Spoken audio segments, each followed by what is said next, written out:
New York की रहने वाली स्टीविया ने शादी से पहले अपने हस्बैंड रॉबर्ट को अपनी एज गलत बताई थी। वो थी 30 की, लेकिन उसने अपनी एक चॉइस बताई थी। आई नो आप सब सोच रहे हो कि what's the big deal, age is just a number, लेकिन शायद रॉबर्ट ये नहीं समझता था। शादी के 10 साल बाद जब रॉबर्ट को ये हकीकत पता चली तो उसने स्टीविया से डिवोर्स फाइल कर दिया। ये तो हो गई वेस्टर्न वर्ल्ड की बात, जहाँ छोटी मोटी बातों में डिवोर्स देखना कई बार आम बात होती है। लेकिन व्हाट अबाउट इंडिया?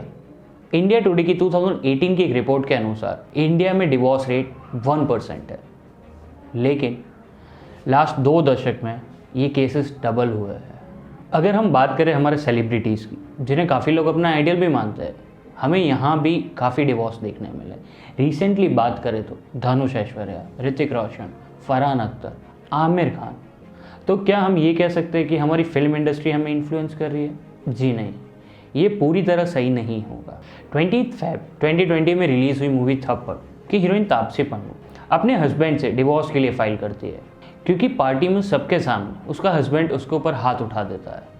वहीं अगर हम बात करें मूवी कबीर सिंह की, तो पूरी मूवी में एग्रेशन, वायलेंस काफ़ी होने के बाद भी लास्ट में हीरो हीरोइन शादी कर लेते हैं।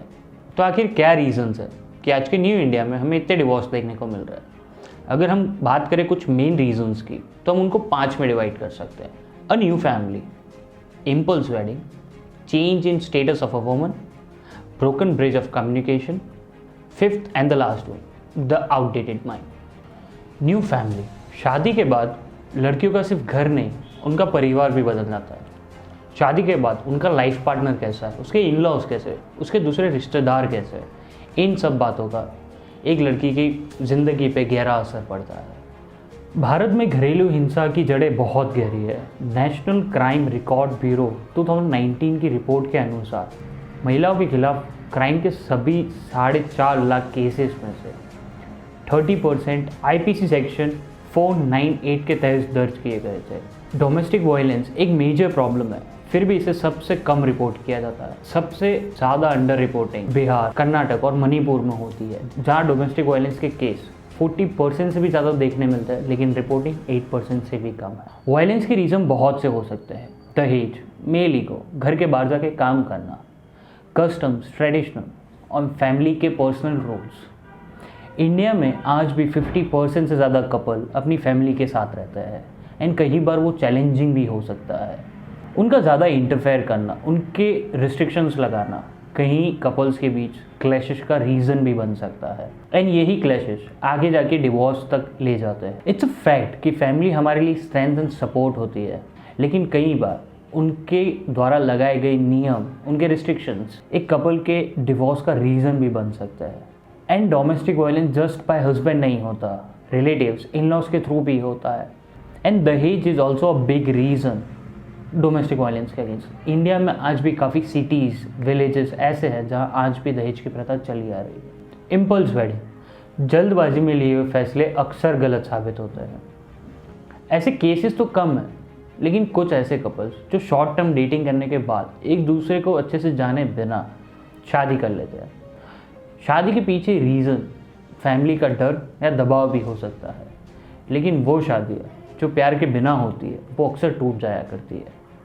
टाइम के साथ अरेंज मैरिज में भी काफ़ी चेंजेस देखने को मिले। अगर हम बात करें हमारे ग्रैंड पेरेंट्स के ज़माने की, तो उस वक्त का ट्रेंड ये था कि लड़का लड़की फर्स्ट टाइम अपनी फर्स्ट नाइट पे मिलते, लेकिन विद टाइम अब ट्रेंड चेंज हो गया है। अरेंज मैरिज में भी आखिरी फैसला आज की डेट में लड़का लड़की का ही होता है।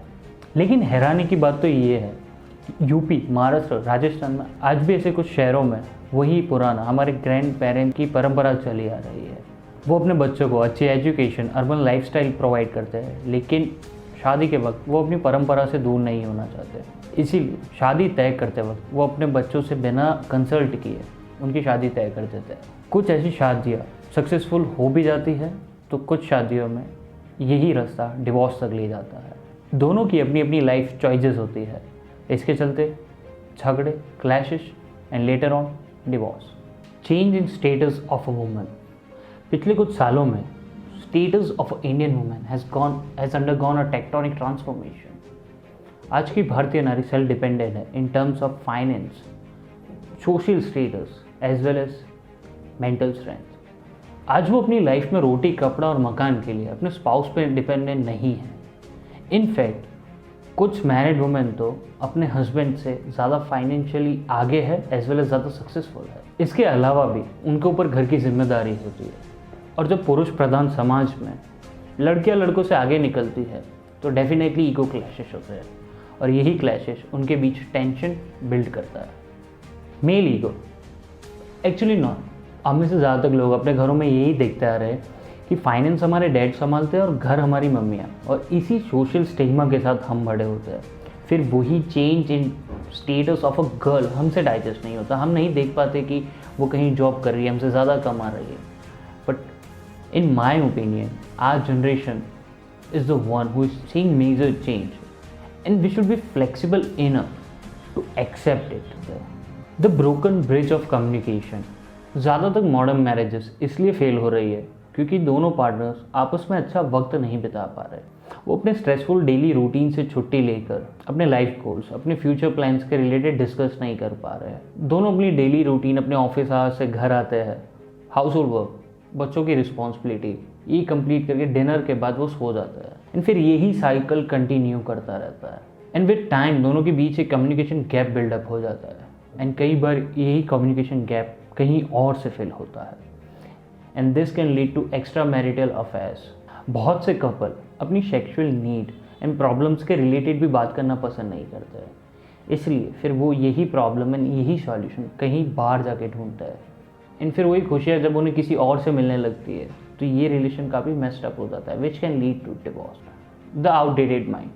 जोधपुर की रहने वाली सुषमा, जिनकी शादी कुछ महीने पहले ही हुई थी अभिनव से, ये एक अरेंज मैरिज थी, और उनकी सुहागरात के अगले ही दिन हस्बैंड को सुषमा से डिवोर्स चाहिए था, and reason she is not a virgin. And उसके बाद उसने सुषमा का bank account, mobile, engagement ring, jewellery, ये सब अपने पास सीज कर दिए।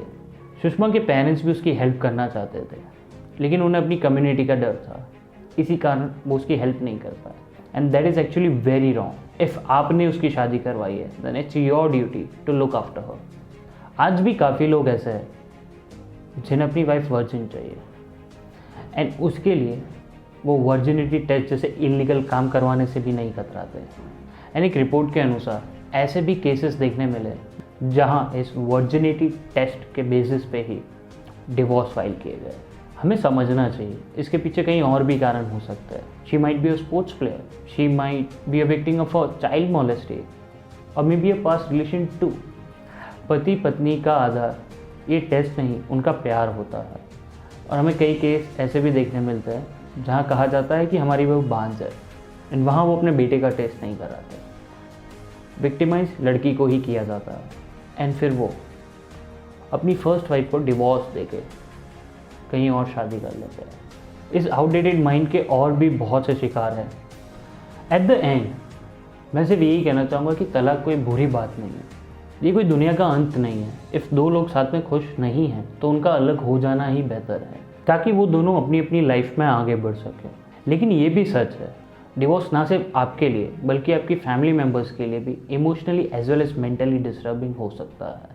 एंड अगर बच्चे इन्वॉल्व है देन ये स्टेप और भी डिफ़िकल्ट हो सकता है, और बच्चों की social life as well as mental health दोनों बिगड़ सकती है। इसीलिए it's better to take your time, make your mind and take the decision only when you are sure about it. And if you find this information helpful, please like, share and subscribe. Thank you.